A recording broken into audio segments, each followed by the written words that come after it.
Oga, ina da tambaya sannan kuma ina da albashir saboda kai ba ko yaushe muke samun mu kalle ka ba.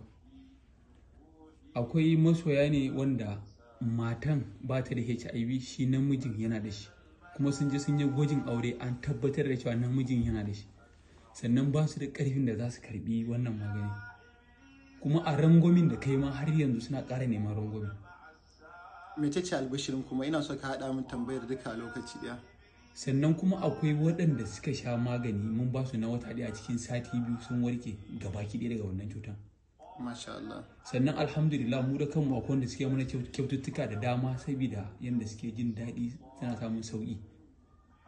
Daga farko waɗanda suke karɓa masu tsoron Allah ne, masu ganin cewa Ubangiji Allah bai saukar da cuta ba face sanda ya maganinta, kuma masu ilimi ne, saboda in ba mai ilimi ba wani wanda zai zo ya karɓi maganin ciwon HIV. Idan ka duba ka kalla, bature ko kuma wanda ya san me yake yi ko kuma doctor bai taba ce ma babu maganin ciwon HIV ba, saboda me yasa? Yana da ilimi akan abin. Nasarar da cibiya ta Shifa'un Islamic Medicine Center ta samu shine tana da bincike ne, zurfafa bincike kafin ta bada wannan maganin ciwon HIV nan. Daga farko mun gano wannan matsala ta ciwon HIV nan wani irin nau'i ne, a cikin nau'insa nau'in zafi ne ko kuma na sanyi ne. Abu na biyu, idan ta kama mutum me da me take masa, wani irin illa take masa, symptoms nata wani iri ne. Irin nasarar da muka samu har muke bada wannan maganin ciwon HIV na ake warkewa kasa da wata ɗaya.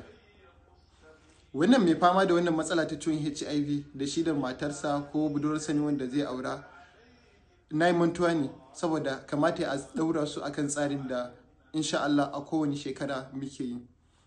A cikin wannan satin daga yau, duk wani wanda ya kira yake son wannan maganin ciwon HIV nan, insha Allah ku yi masa rangwami kashi 2/3. Nawa ne kuke bada wannan maganin ciwon HIV nan? Sai fa nawa ne? 150. To ina son cibiya ta Shifa'un Islamic Medicine Center ta ɗauke kashi 2/3, ai musu ragi, nawa zai zama? 50. Ina son duk wani wanda zai kira akan wannan matsala ta ciwon HIV a cikin wannan satin nan a bar mishi shi a jaka 35.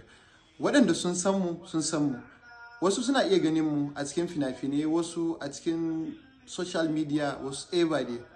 Dukkanin wanda zai kira a cikin wannan satin nan insha Allah a bar marshi akan jaka 35. Tabbas, amma oga jama'an fa suna da yawa. Ko sun kai 1000 a kullum a basu, wannan umarni na ne. Abinda dai kawai nake da bukata waɗanda suka karba suka warke daga wannan ciwon su yi mana addu'a. Ubangiji Allah ya rufa mana asiri duniya da lahira. Ubangiji Allah ya ji kan iyayenmu, kuma su gayyato mana wasu waɗanda suke tunanin babu maganin ciwon HIV, ko kuma wasu waɗanda ba su yadda da wannan maganin ciwon HIV ba.